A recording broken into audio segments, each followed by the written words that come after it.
And now, your Midday Ark-La-Miss news update. And good afternoon on this Friday. Thanks for tuning in to NBC News Daily. I'm Randy Stone with your Midday Ark-La-Miss update. A 17-year-old athlete from Ruston High School was arrested over this weekend and accused of raping a female in Baton Rouge, where they were there for a track meet. According to reports, DeJorian Jenkins was staying in Baton Rouge, where a female told officers that she was pushed into a stairwell and raped. Jenkins told officers the sex was consensual, and Jenkins was then booked into the East Baton Rouge Parish Prison for third-degree rape. School board officials confirmed in a release statement that Jenkins was a student. To see the full statement, visit myarklamis.com. Now on to an update on the Harvard researcher charged with trying to smuggle frog embryos into the U.S. According to the Associated Press, the Russian-born scientist Kristina Petrova has been moved from Richwood Correctional Center to Washita Correctional Center. Now she's charged with one count of smuggling goods into the U.S. Petrova continues to await a judge's decision on whether she will be deported to Russia. There's new information about the Louisiana inmate that's next in line to be executed. Antoinette Frank, a former NOPD officer, has been on death row for the 1995 murders of 3 people, including her police partner. She robbed a Vietnamese restaurant in New Orleans East, where her partner was working as an off-duty security job. 2 employees were also killed. State Attorney General Liz Morrell lost her attempt to move the execution forward. I think that it's just, a terrible injustice to the victims and their families who have been waiting to see the state keep its promise.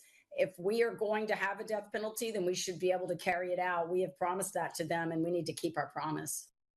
Well, Morrell had asked the judge to be allowed to be part of the prosecution against Frank's post-conviction appeals. The request was denied. Well, here at NBC 10, we're partnering with Max Fresh Market, the Wellspring, Parker Alexandra, and United Way to kick off our 7th annual Homeless Veterans Food Drive. You can see a list of the participating Max stores being shown on your screen now. These locations are throughout Monroe, West Monroe, Columbia, and El Dorado. We're asking viewers to purchase a $10 pre-packaged grocery bag, and that supports the food drive. If you'd like to help out, you have until June 20th to purchase and to donate. And now, exclusive Storm Tracker Doppler weather with meteorologist Alex Noel. Well, happy Friday, everyone. Taking a look at our forecasted high temperatures today, they will rebound well above the average for this time of year into those mid to lower 90s across the Ark-La-Miss region. I know skies are fairly overcast to mostly cloudy, but a good portion of the Ark-La-Miss region won't receive a drop of rainfall throughout the entire day. The areas most likely to see rainfall is along the I-20 corridor in north, and that's going to be confined to the evening hours of today. It'll be pretty breezy at times with winds out of the south about 10 to 20 miles per hour. Sustained gusts higher than that are not out of the question. But speaking of tonight, overnight lows fall into the mid to lower 70s. Very muggy, very humid. Those showers and storms that have the potential to develop will also have the potential to be on the stronger to severe side of things, especially in southern Arkansas. Make sure you have your watch warning alerts turned on, and also the KTVE KARD has that for you with that option. With the next 7 days, temperatures don't vary by much through the next 4 or 5 days or so, really in the lower to mid 90s, above average for this time of year. We finally fall closer to seasonal after our next larger cold front passes on Tuesday. Temperatures back down into the mid to lower 80s, potentially even cooler than that towards the later half of that week. Overnight lows are stagnant as well into the mid to lower 70s.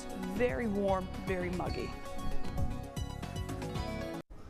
That is it for our midday update. NBC News Daily continues now. Hurry and get your St. Jude tickets. There's still some left for that dream home, and go by Max and help out our veterans. See you Monday. God bless you.